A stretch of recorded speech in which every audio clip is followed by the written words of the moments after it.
let's talk about 𝗪𝗚𝗀 versus Logan once again. I got asked why 𝗪𝗚𝗀 was so often stopped by the referee and why the referee talked so much to 𝗪𝗚𝗀. And in this video, I want to explain you a little bit about the rules in boxing and what really happened in this fight that may not have been okay, but maybe tolerated at pro level, but not at amateur level, and where they let it go and where they won't. So to get started with, after the second round, this thing happened where 𝗪𝗚𝗀 was punching Logan after the referee separated them. At amateur level, this may actually result in a disqualification, especially if it happens repeatedly. If the referee finds out that somebody is playing very dirty and doing those punches after the ring bell is considered to be very dirty. If this happens repeatedly, and this is the general impression at amateur level, they may actually stop the fight and give a forfeit win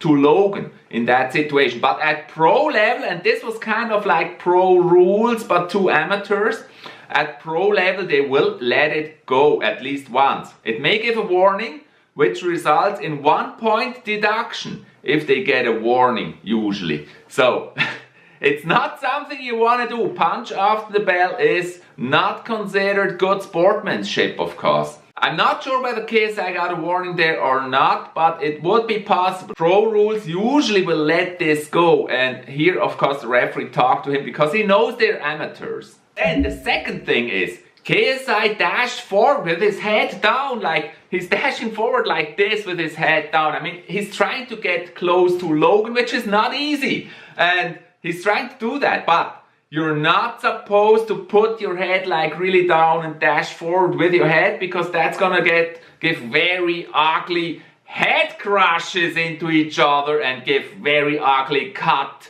injuries on your head. So you're really not supposed to do that. Actually, you're supposed to stay straight and go down with the knees and the body and not bend over, and bend over with the head and dash forward. That will usually also give a warning if you do that very often. At pro level, again, they are more tolerant on this. But here, of course, the referee will stop them and tell them very often about, and this is basically what he says when he does this hand tap on the forehead. That basically means keep your heads up, don't put your head down, because that's very dangerous. And actually both of them do it. Also Logan did it, as you can see in this scene. And it's actually totally normal for amateurs, especially when the fight gets intense and the heat is up. They may start doing this and be not very careful with their heads. It's very normal. And then the impression, of course, was that Logan was clinching a lot, and he was actually holding 𝗪𝗚𝗀 or even pushing 𝗪𝗚𝗀. The thing on 𝗪𝗚𝗀, actually on his channel, he complained about that. He said he feels like it's unfair. He could have beaten Logan more if Logan did not clinch him all the time. Now the thing about this is, it's just good strategy, especially at pro level. The referee, it's his job to separate if they clinch, and if someone always clinches, he will actually also give warning, but more on the amateur and less on the pro boxing, because it's just good strategy. I mean, you're not supposed to stand there and get punches, take the punches. You're not supposed to do that. You're supposed to defend yourself, and clinching is just one of the strategies to defend yourself if you can't defend with punches and keep the distance with punches. Usually it would be favorable to keep the distance with punches and keep him apart of you with the punches.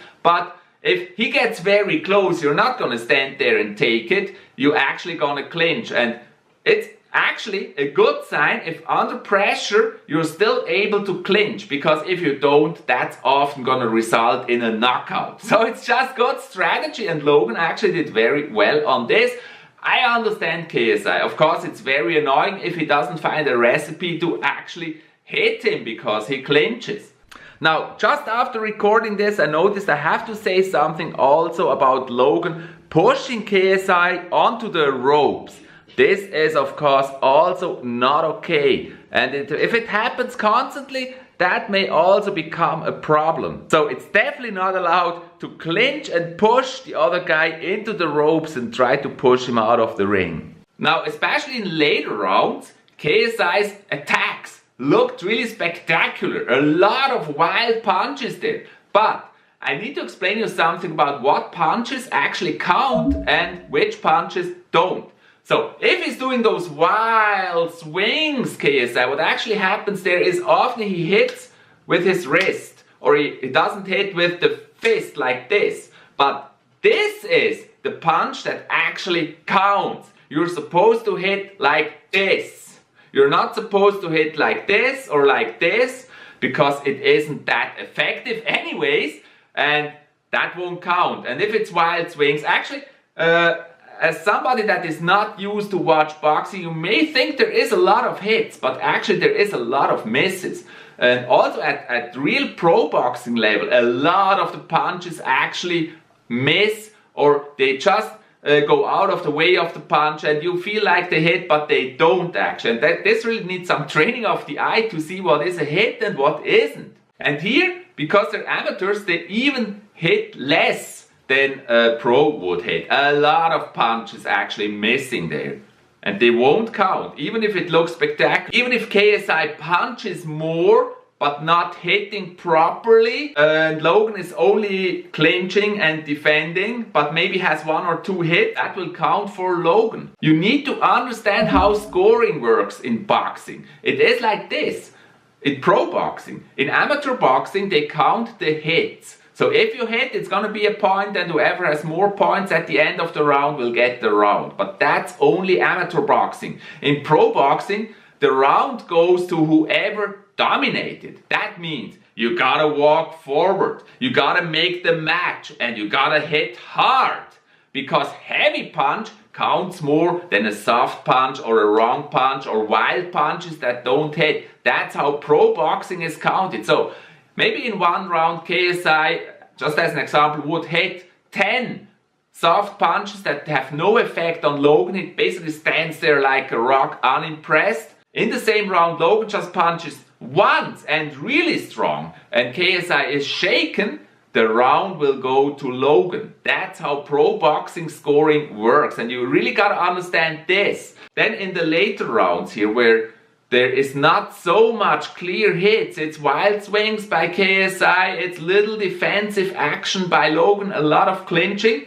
It will be on KSI's favor that he is walking forward. He's walking forward, he's trying to make the match, and that will be on the scoreboard for KSI. That's how scoring works. So you gotta understand those few things here I explained in this video when you look at boxing. And as I said, it's very hard for a beginner to see what punches actually hit and what punches don't. That needs some kind of experience. I hope I could clarify a little bit here in this video why the referee talked a lot to KSI and also some to Logan, and how scoring really works. Please leave a like on this video. Subscribe to Story Spotlight for more amazing videos. See you in the next one.